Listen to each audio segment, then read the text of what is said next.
Êxodo capítulo 15, a partir do verso 20, vai nos dar uma base para entendermos um pouco esse lugar, a importância desse lugar no processo do Êxodo. O texto diz, capítulo 15 de Êxodo, a partir do verso 20. Então Miriam, a profetisa, a irmã de Arão, tomou o tamborim na sua mão, e todas as mulheres saíram atrás dela com tamborins e com danças.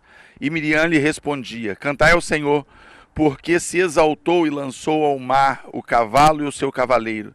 Depois fez Moisés partir os israelitas do Mar Vermelho e saíram ao deserto de Sur. E andaram 3 dias no deserto e não acharam água. Então chegaram a Mara, mas não puderam beber as águas de Mara, porque eram amargas. Por isso chamou-se o seu nome Mara. E o povo murmurou contra Moisés, dizendo: que havemos de beber? E o povo murmurou, e ele clamou ao Senhor, e o Senhor mostrou-lhe um lenho, e que lançou nas águas, e as águas se tornaram doces. E ali lhes deu estatutos e uma ordenação, e ali os provou. Esse texto aqui, imediatamente depois da saída do povo hebreu do Egito, eles saem do Egito depois daquela série de pragas que todos nós conhecemos, depois de toda aquela negociação através das mãos do Senhor, dando livramento, dando os recursos espirituais para Moisés. E então eles chegam ao Mar Vermelho, também conhecemos o episódio, o mar se abre, e então agora as mulheres se reúnem depois da travessia e começam a dançar, a celebrar ao Senhor. Um dia de festa, um dia de alegria, um dia de exaltação, um dia em que Miriam profetiza dizendo que Deus se glorificou através daquele evento, através daquela situação. 3 dias se passam.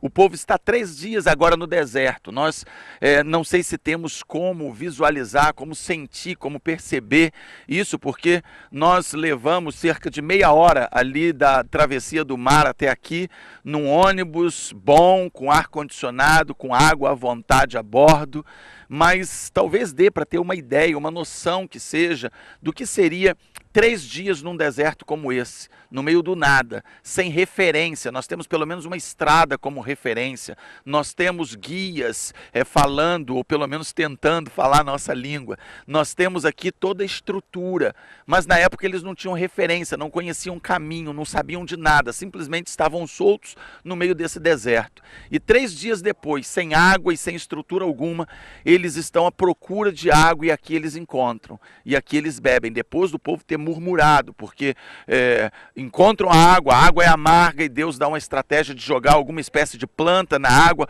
Obviamente não há planta que tenha esse tipo de poder, foi a mão de Deus trazendo esse livramento. E então o povo bebeu a água e continuou na sua jornada.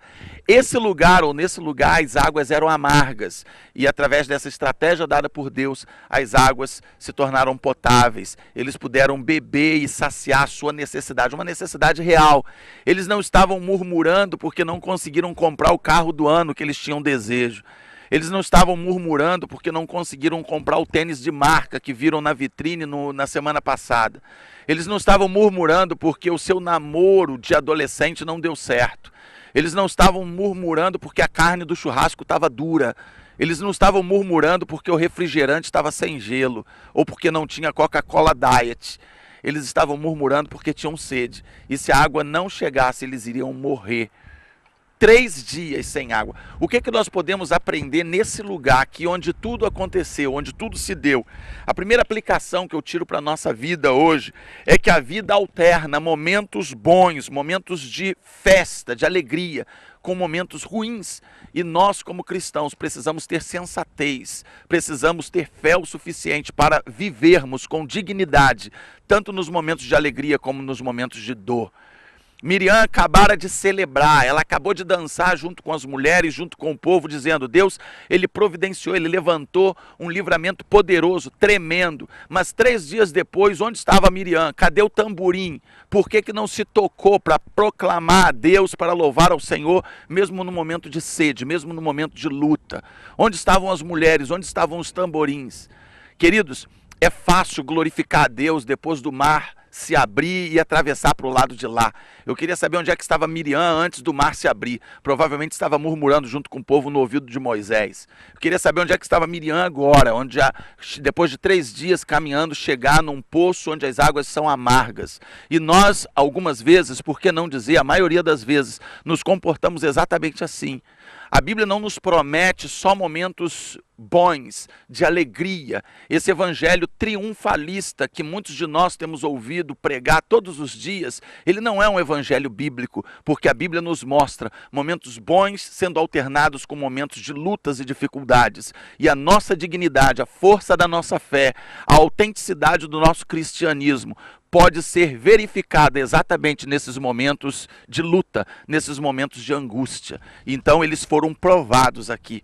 Nós estamos alegres, mesmo estando em Mara hoje, onde as águas foram amargas um dia. Nós estamos alegres pelo momento em que nós vivemos, mas quando voltarmos para o Brasil, talvez alguns dias depois, nós vamos ter que enfrentar algum tipo de luta, algum tipo de evento que não esperávamos, não estava no nosso programa, e nós teremos que estar firmes ainda assim, e enfrentar com dignidade, com cabeça erguida, crendo que Deus vai ser conosco, que Ele vai estar conosco, mesmo nos momentos de dificuldade.